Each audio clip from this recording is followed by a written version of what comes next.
আসসালামু আলাইকুম দর্শক, আজকে কথা বলবো কানাডার ভিজিট ভিসা নিয়ে। ম্যাক্সিমাম টাইম হচ্ছে অনেকেই দুটো ভুল করে থাকেন, মারাত্মক ভুল। এই ভুলের জন্য আপনাদের অনেক পস্তাতে হয় বা অনেক ব্যাক পেতে হয়। তো এই বিষয় নিয়ে কিছু আলোচনা করব। তো যারা আমার চ্যানেলটা এখনও সাবস্ক্রাইব করেননি তাদেরকে অনুরোধ করব আমার চ্যানেলটা সাবস্ক্রাইব করে যাবেন। যারা করেছেন তাদেরকে অসংখ্য অসংখ্য ধন্যবাদ। পাশের বেল আইকনটা একটু অন করে দেবেন, তাহলে হচ্ছে কি নিত্য নতুন ভিডিওটা আপনি পেয়ে যাবেন। আর আমার ভিডিওটা একটু লাইক শেয়ার করে দেন, হয়তো বা কারোর উপকারে আসতে পারে। তো চলুন আমরা মূল কথায় যাচ্ছি। মূল কথা হচ্ছে, দেখুন, প্রথম ভুলটা হচ্ছে অনেকের কোনো এজেন্সির সাথে কথা বলে আপনারা কন্টাক্টে যেতে চান, ফুল কন্টাক্টে যেতে চান যে আমাকে কানাডা পৌঁছাই দিতে হবে বা আমাকে ভিসাটা করে দিতে হবে, আপনি কত লক্ষ টাকা চাচ্ছেন।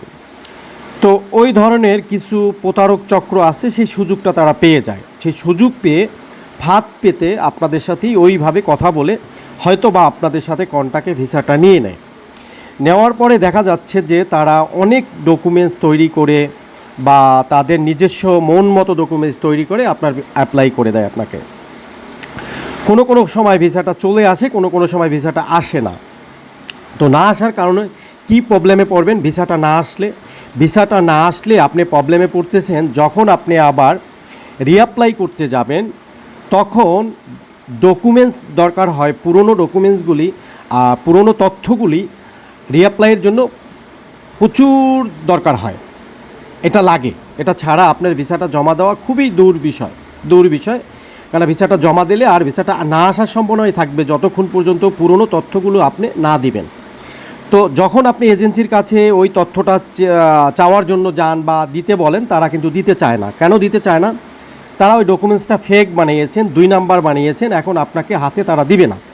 কেন? তারা হয়তো কোনো প্রবলেমে পড়ে যেতে পারে বা ওইটা নিয়ে আপনি কোনো ঝামেলা করতে পারেন, সেই জন্য আপনাকে কিন্তু ওই ডকুমেন্টসগুলি তারা দিতে চায় না। এখন পর্যন্ত 40-50 জনের সাথে আমি যে কথা বলেছি, কোনো ডকুমেন্টস কেউ আনতে পারেনি। এমনকি পোর্টালের পাসওয়ার্ডটা পর্যন্ত তাদেরকে দেওয়া হচ্ছে না। তো এই যে একটা প্রবলেম, আপনি 20 লক্ষ টাকা কন্ট্যাক্ট করেও যে মারাত্মক প্রবলেমে পড়ে গেলেন। যে রিঅ্যাপ্লাই করতে গেলে কিন্তু আপনার এই ডকুমেন্টসটা দরকার হবে, যে কি দিয়েছিলেন আগের বার, কি বলেছিলেন, সেটা কিন্তু আপনার পুরনো দ্বিতীয়বার যখন রিঅ্যাপ্লাই করবেন তখন কিন্তু বলতে হবে। এবং তারা যে ভুলটা মেনশন করেছে, রিপুইজ ফাইল কিন্তু আবার রিঅ্যাপ্লাই করা কিন্তু একদম সহজ কাজ। কীভাবে সহজ কাজ আপনাদেরকে বলি। সহজ কাজ হচ্ছে, রিপুইজ লেটারে কিন্তু মেনশন করে দিছে যে কোন জায়গায় আপনার ভুল ছিল।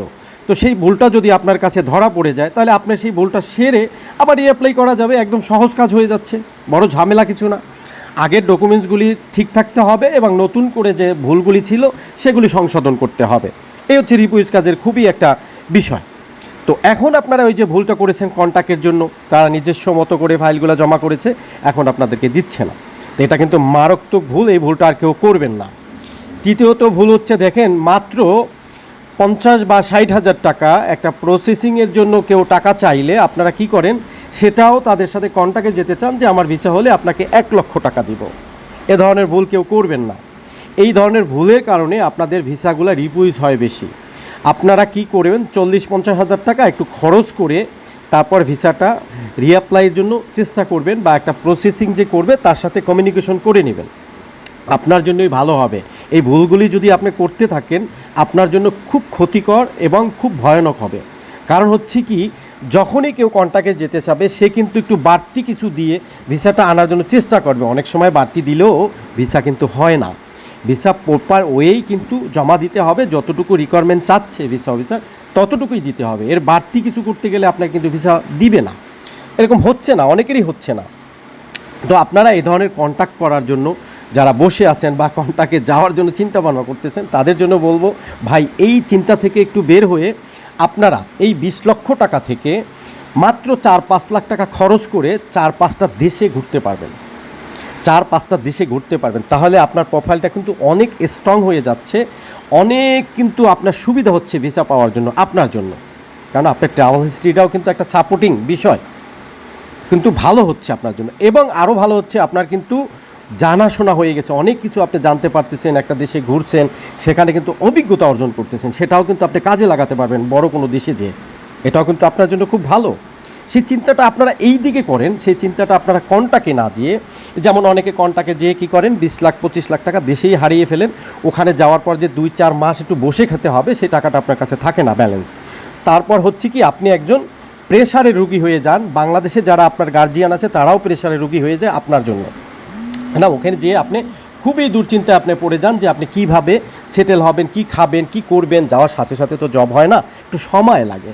তো এই জিনিসটা আপনার বুঝতে হবে, এই জিনিসটা বুঝে শুনে তারপর করবেন, এবং সুস্থ ধারায় এবং সুস্থ ডকুমেন্টস দিয়ে সঠিক ওয়ে আপনারা সবাই যাওয়ার চেষ্টা করেন।